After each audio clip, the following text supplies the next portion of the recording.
Welcome back students in class 11th chapter 1st sets in part 3rd। इससे पहले वाले video में आपने सेट्स की डेफिनेशन और सेट्स के टाइप्स जो थे कौन कौन से थे वो आपने लर्न आउट किए थे। उनमें से कौन कौन से थे वो मैं एक बार आपको दोबारा रिमाइंड करा देता हूँ। टाइप्स ऑफ सेट्स जो था, सबसे पहले था हमारा नल सेट।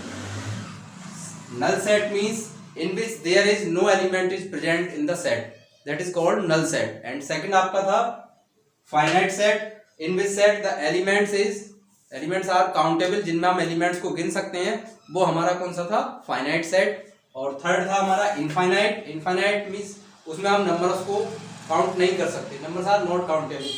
एंड नेक्स्ट है disjoint set। disjoint sets में क्या था, दो सेट थे हमारे पास अलग अलग, लेकिन उनमें से कोई भी एलिमेंट एक दूसरे में कॉमन नहीं होना चाहिए था, तो वो हम उन दोनों सेट्स को हम डिसजॉइंट सेट कहते थे। और नेक्स्ट हमारा इक्वल सेट। इक्वल सेट में क्या था, दो सेट्स हमारे अलग अलग थे और उनमें जो एलिमेंट्स थे वो हमारे सेम एलिमेंट्स थे, सेट ए में भी और सेट बी में भी, तो हम कहते थे ए इक्वल्स टू वी।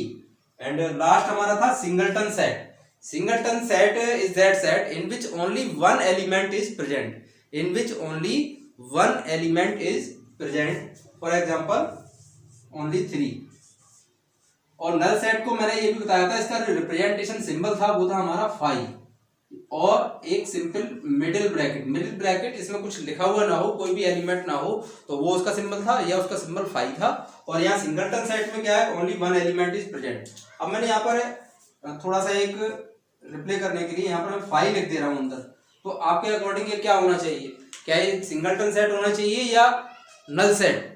अब नल सेट का सिंबल 5 बताया गया है, तो यहाँ कंफ्यूजन क्रिएट होता है स्टूडेंट्स के लिए। तो यहाँ पर ये जो मैंने सेट लिखा है वो आपका सिंगलटन सेट का ही एग्जांपल होगा, नल सेट का नहीं होगा। रीजन, क्योंकि मिडिल ब्रैकेट के अंदर 5 लिखा है, अंदर 5 लिखा है, तो वहां 5 जो है एज ए एलिमेंट ट्रीट हो रहा है, so that's why it is the example of singleton set, not null set. अब हमारा नया टॉपिक स्टार्ट होता है आज का, वो है सबसेट। देखते हैं what is the subset. Let A and B are two sets. A and B are two sets. The definition is this: if all the elements of set A present in B, if the all elements of set A present in B, then we can say that A is a subset of B. The symbol of subset is this. ये मैंने यहाँ पर write down कर दिया है, ये जो symbol बना हुआ है ये सबसेट का सिंबल है। और इस तरफ दोनों तरफ जो लिखे हुए हैं वो आपके क्या लिखे हुए हैं, सेट। एक सेट ए है, ये सेट बी है, और बीच में जो सिंबल लिखा हुआ है वो सबसेट का है। मींस क्या है, all the elements of set A present in B. A के सारे एलिमेंट बी में होने चाहिए, उसी कंडीशन में हम ए को बी का सबसेट कहेंगे। For example A equals to मैंने लिखा 2,4 और बी इक्वल्स टू लिखा 2,4,6। अब इसमें आप देखो, सेट ए में 2 4 है और बी में क्या है 2,4,6 है, तो क्या सेट ए के सारे एलिमेंट बी में हैं? आप देख सकते हो, इसमें 2 है और 4 है, इसमें भी 2 और 4 है, तो clearly A is a subset of B, क्योंकि all the element of set A present in B. अगर मैं आपसे पूछूं क्या B is a subset of A, तो इसका आंसर होगा नो।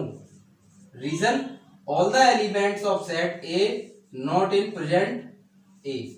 बी के सारे एलिमेंट ए में नहीं है। क्यों नहीं है? क्योंकि बी में एक एलिमेंट एक्स्ट्रा है 6 जो कि ए में नहीं है, तो हम बी को ए का सबसेट नहीं कह सकते, लेकिन ए को बी का सबसेट कह सकते हैं। डेफिनेशन यूज की है, all the element of set A present in B. एक सेट के सारे एलिमेंट अगर दूसरे सेट में है तभी हम उसको सबसेट कहेंगे। तो सबसेट आपका क्लियर हो गया होगा। अब इसी में नेक्स्ट आपका टॉपिक आता है प्रॉपर सेट। अब प्रॉपर सेट सबसेट से लिंक है। Here we let A and B are two sets। अब इसमें दो कंडीशन आपकी सेटिस्फाई होनी चाहिए प्रॉपर सेट के लिए। पहली कंडीशन क्या होनी चाहिए, A is a subset of B। बात भाई जो पहले आई थी, मतलब all the element of set A present in B। लेकिन मैंने पहले ये नहीं कहा था कि B के भी सारे एलिमेंट A में होने चाहिए या B में एक्स्ट्रा होना चाहिए, ऐसा मैंने कोई भी वर्ड यूज नहीं किया था। बस इतना कहा था, all the element of set A present in B। लेकिन यहाँ पर क्या है, A is a subset of B, that means A के सारे एलिमेंट B में होने चाहिए जैसे पहले थे। लेकिन A is not equal to B, A जो है बी के इक्वल भी नहीं होना चाहिए। तो दैट मीन्स क्या हुआ, ए के सारे एलिमेंट तो बी में है, लेकिन बी में कोई ना कोई एक्स्ट्रा एलिमेंट जरूर होगा, तभी हम कह सकते हैं कि ए बी के इक्वल नहीं है। क्योंकि इक्वल की डेफिनेशन तो मैं बता चुका हूँ, इक्वल की डेफिनेशन क्या थी, ए के सारे एलिमेंट किसमें होने चाहिए, बी में, तभी हम ए इक्वल टू बी कहेंगे। जैसे मैंने यहाँ पर एग्जांपल जो लिया है, ए में है 2,4, बी में क्या क्या लिखा है 2,4,6, बी में एक एलिमेंट एक्स्ट्रा है, तो यहाँ पर ए जो है बी के इक्वल भी नहीं है, यहाँ पर ए जो है बी के इक्वल भी नहीं है इस एग्जांपल में, और ए बी का सबसेट भी है, ए बी का सबसेट भी है और ए बी के इक्वल भी नहीं है, तो उसके इसमें एक नया नाम आ जाता है प्रॉपर सेट। तो हम कह सकते हैं A is a proper set of B, A is a proper set of B, A is a proper set of B, और इसका सिंबल है ये, A is a proper subset of B. बस इसमें इतना फर्क है कि इसमें नीचे जो डैश लाइन है वो डैश लाइन हमने यहाँ नहीं लगाई है, ये इसका सिंबल हो गया प्रॉपर सेट का। तो दोनों चीजें क्लियर हो गई, सबसेट एंड प्रॉपर। हमने देखा सबसेट एंड प्रॉपर सेट। अब हमारा आता है नंबर ऑफ सबसेट। कोई भी सेट आपको गिवन है और उसमें नंबर ऑफ सबसेट आपको फाइंड आउट भी करने हैं और बताने भी हैं वो कौन कौन से होंगे। तो कैसे लिखेंगे, सेट ए इक्वल्स टू, मैंने एग्जांपल लिया है 2,4, तो सबसेट्स कैसे लिखे जाएंगे, सबसेट्स आर, सबसे पहले आप लिखोगे सिंगल एलिमेंट, मिडिल ब्रैकेट में सिंगल एलिमेंट, 2 लिख लिया। आफ्टर दैट हमने क्या लिखा 4, फिर दोनों को एक साथ आप लिखेंगे 2,4। इसके अलावा और कोई पॉसिबिलिटी नहीं है, पहले आपने सिंगल सिंगल एलिमेंट लिखे, फिर डबल डबल करके लिखे, हो सकता है किसी में 3 एलिमेंट हो तो 3-3 करके भी हमें लिखने होंगे। तो इसके अलावा हमारे पास और कोई पॉसिबिलिटी नहीं है।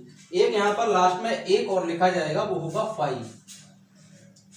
टोटल हमारे सबसेट्स यहाँ पर हमने लिख दिए 2,4 एंड 5। टोटल जो सबसेट्स हमारे बने वो कितने बने, 4 काउंटिंग में।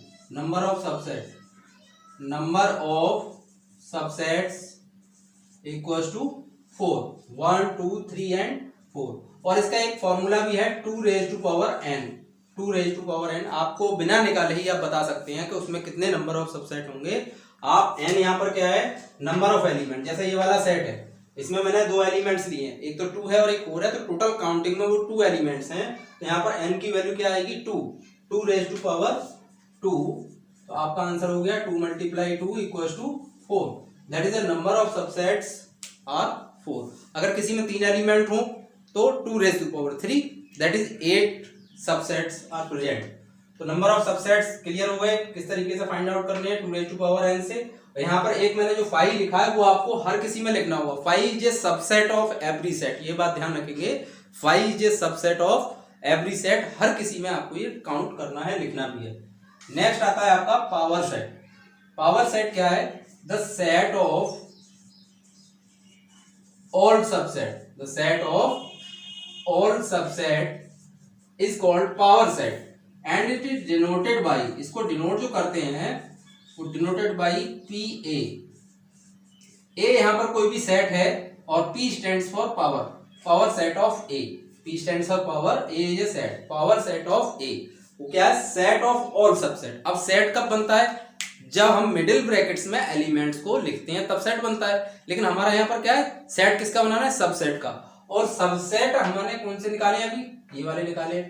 इन सबसेट्स को पहले आप नोट डाउन कीजिए, 2 4 2,4 एंड लास्ट में क्या आ गया 5, ये हमारे सबसेट हो गए। अब इन सबसेट्स का हमें क्या बनाना है, सेट बनाना है। सेट जब बनेगा जब हम इन सब को एक मिडिल ब्रैकेट में अलग से क्लोज कर देंगे, बंद कर देंगे, तो वो हमारा पावर सेट हो जाएगा, denoted by PA। Next is universal set. Universal set, if all set under consideration are subset of a large set U, मतलब एक बहुत बड़ा सेट है U और उसके हमारे क्या है सबसेट की तरह कंसिडरेट होते हैं। फॉर एग्जांपल कोई भी आप एक फैमिली ले लो, उस फैमिली में मदर है, फादर है, ग्रैंड मदर है, ग्रैंड फादर है, तो सबसे बड़ा जो उसमें आपकी फैमिली में है वो कौन है, ग्रैंड फादर। ग्रैंड फादर आपका क्या है, सबसे बड़े हैं, और फिर उसके बाद उनके बेटे यानी आपके फादर, फिर उनका बेटा, उनका बेटा, इस तरीके से वो ब्रांचेस उसकी बढ़ती रहती हैं। तो मेन उसमें सबसे हेड कौन है, वो है ग्रैंडफादर। तो grandfather is the universal set, वो यूनिवर्सल सेट में आएगा क्योंकि सारे और जो जितने भी हमारे रिलेशन में हैं घर में, चाहे भाई है बहन है जो भी है, वो सब क्या है, वो ग्रैंडफादर की ब्रांचेज हैं एक तरीके से।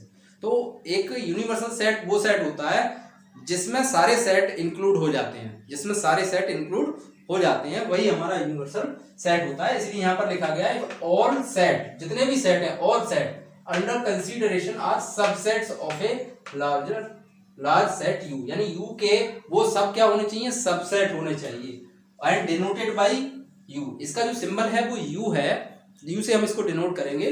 और रेक्टेंगल में अगर हमें डिनोट करना है, एक तरीके से रेक्टेंगल में बना लेता हूं, उस रेक्टेंगल में अगर आपको डिनोट करना है तो इसमें कॉर्नर पे यू मेंशन कर दिया जाता है और इसको वेन डायग्राम में इस तरीके से हम शो करते हैं। अब वेन डायग्राम क्या होता है वो हम नेक्स्ट टॉपिक में पढ़ेंगे। अब इसको एक एग्जांपल लेकर आपको बताता हूं। u equals to 1 2 3 4 5 dot dot 10 तक मैंने एलिमेंट्स ले लिए। अब यहाँ पर ए सेट में अलग से ले रहा हूँ 1,2, बी में ले लिया मैंने ओनली 3,4, सी में 5,6, डी में 7 8 9 10। अब यहाँ पर 4 सेट अलग अलग हैं, एक ए है, एक बी है, एक सी है और एक डी है, लेकिन चारों सेटों में जो एलिमेंट्स हैं वो सारे एलिमेंट्स किस में प्रेजेंट है, यू में। जितने भी सेट हैं उन सेट सबके सेट के जो एलिमेंट हैं वो हमारे यू में प्रेजेंट हैं। तो ये हमारा यूनिवर्सल सेट होगा, लाइक ग्रैंडफादर, जैसे ग्रैंडफादर बताया था वैसे हमारा universal set. Universal set clear. Next आता है हमारा union of set. Union of set means दो सेट हमारे पास है, उन सबका कॉम्बिनेशन एक तरीके से। Let A and B are two sets, A and B are two sets denoted by A union B. यहां पर ए और बी के बीच में मैंने यू लिख दिया, हालांकि ये सब सिंबल आपके लिए नए हैं। ए और बी के बीच मैंने क्या लिख दिया, यू। यू का मतलब है यूनिवर्सल सेट, लेकिन यहां पर क्या है, U union, A union B. अब ए यूनियन बी का मतलब है all the element of set A and B, all the element of set A and B. मैंने यहाँ लिख दिया 4 6 7, दो मैंने सेट लिए हैं। पहले सेट में लिखा है 2,4, सेकंड सेट में लिखा है 4,6,7। अब you have to find A union B. Question में आपको क्या पूछा गया है, A union B. A union B है यूनियन ऑफ सेट, और मैंने अभी बताया था इसका मीन्स क्या है, all the element of set A and B. तो इसमें जितने भी एलिमेंट है वो सारे एलिमेंट आपको यहाँ पर राइट डाउन करने हैं। 2 लिख लिया, 4 6 एंड 7, 2 भी आ गया, 4 भी आ गया, 6 भी आ गया, 7 भी आ गया। लेकिन यहाँ पर ये नहीं करना है कि 4 हमारा ए में भी लिखा है और बी में भी लिखा है तो हम यहाँ 2 बार काउंट करेंगे, ऐसा नहीं करना है। अगर हमारा सेम एलिमेंट है भी तब भी आप उसको ए यूनियन बी में सिंगल टाइम ही काउंट करोगे। ये हो गया ए यूनियन बी। इसी पर हमारा नेक्स्ट आता है इंटरसेक्शन ऑफ सेट। इसमें हम क्या करेंगे, दो सेट जो हमारे ए और बी थे उसी में जो सिंबल हमारा यू था उसको रिवर्स कर दो, उसको रिवर्स कर दो, मतलब उल्टा यू बना दो इस तरीके से। ये हो गया A intersection B, it is the symbol of A intersection B. इसमें हमें क्या करना होता है, दोनों सेट में जो कॉमन एलिमेंट होते हैं वही हमें लिखने होते हैं। इंटरसेक्शन का मीन्स ही होता है कि दोनों में जो कॉमन एलिमेंट है वो हमें राइट डाउन करने हैं। जबकि यूनियन में क्या था, सारे एलिमेंट आपको लिखने थे, और इंटरसेक्शन में क्या करना है, केवल कॉमन एलिमेंट लिखने हैं। यहाँ पर जो एग्जांपल अभी दिया है उसी में आप देखो कौन से कॉमन एलिमेंट है। केवल एक ही नंबर कॉमन दिख रहा है दोनों में, वो है 4।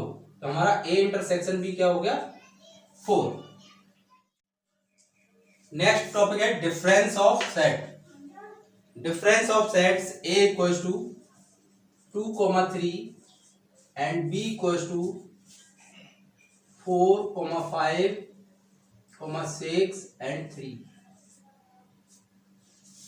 अब डिफरेंस मीन्स ए और बी के बीच में डिफरेंस का मतलब सीधा सीधा है माइनस लगाना है, A minus B. A minus B means difference of sets A and B. अब फाइंड आउट कैसे करेंगे ए माइनस बी को, अगर हमारे पास ए में एलिमेंट्स गिवन है और बी में भी एलिमेंट्स गिवन है, तो फाइंड आउट हम किस तरीके से करते हैं। आपको फोकस रखना है पहले जो सेट लिखा है, पहले सेट कौन सा लिखा है, ए, तो आप ए पे फोकस रखेंगे, बी पे नहीं रखेंगे, पहली बात। अब ए में से आप माइनस करना है। माइनस का मतलब ये नहीं है 3 - 4 - 1 लिखोगे या 4 - 3 1 लिखोगे, ऐसा नहीं करना है। आप सेट ए में से बी के जो एलिमेंट्स हैं वो लीव आउट कर दो, मतलब उनको छोड़ दो। ए में से उन एलिमेंट्स को आप बाहर कर दो या निकाल दो जो सेट बी में हैं। तो हमारे पास कौन कौन से हैं, देखो ए में ऐसे कौन से एलिमेंट हैं जो बी में भी हैं, वो है हमारा 3। ए में से बी के एलिमेंट आपने छोड़ दिए, बी का एलिमेंट क्या था, केवल 3 था, तो हमने वो लीव आउट कर दिया, तो इसका आंसर हमारा क्या हुआ, ओनली 2। आप इसमें ऐसा नहीं है आप इसमें 4 भी लिखो, 5 भी लिखो, 6 भी लिखो ना, आपको सिर्फ और सिर्फ किससे मतलब है, ओनली ए पे कंसंट्रेशन करना है। ए में से ही उन एलिमेंट्स को लीव आउट करना है जो बी में है, तो आपका आंसर हो गया A minus B equal to 2। Similarly अगर आपसे बी माइनस ए पूछा जाता तो आपका कंसंट्रेशन सेट बी पे होना चाहिए था।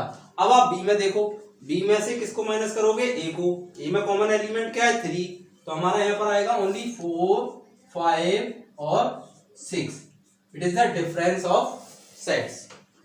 Next is complementary set. Complementary set of any set, let the set is A and denoted by A dash, denoted by A dash. कोई भी आपको सेट का कॉम्प्लीमेंट निकालना है, किसी भी सेट का कॉम्प्लीमेंट निकालना है, उसके ऊपर सिंपली डैश लगा दो, उसके ऊपर सिंपली डैश लगा दो, वो हमारा क्या हो जाएगा, कॉम्प्लीमेंट्री सेट। सेट ए का कॉम्प्लीमेंट क्या हो गया, ए डैश, सेट बी का क्या हो गया, बी डैश, सी का क्या हो गया, सी डैश। अब इसको फाइंड आउट कैसे करेंगे, इसका मीन्स है A dash equals to U minus A dash equals to U minus ए।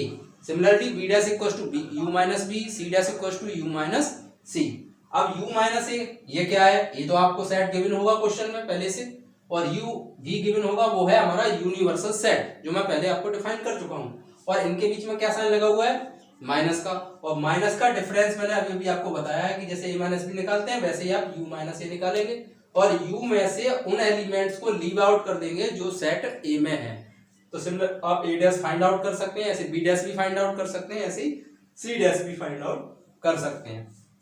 फिर भी मैं एक एग्जांपल आपको दे रहा हूं, u इक्वल टू मैंने लिख लिया 1 से लेकर के कहां तक नंबर है हमारे पास 10 तक, और a कोई सेट है उसमें है ओनली 2,4। आपको फाइंड आउट करना है a डैश, तो a dash means u minus A, आपका कंसंट्रेशन होना चाहिए u पर, u में से उन एलिमेंट्स को लीव आउट करना है जो सेट a में है।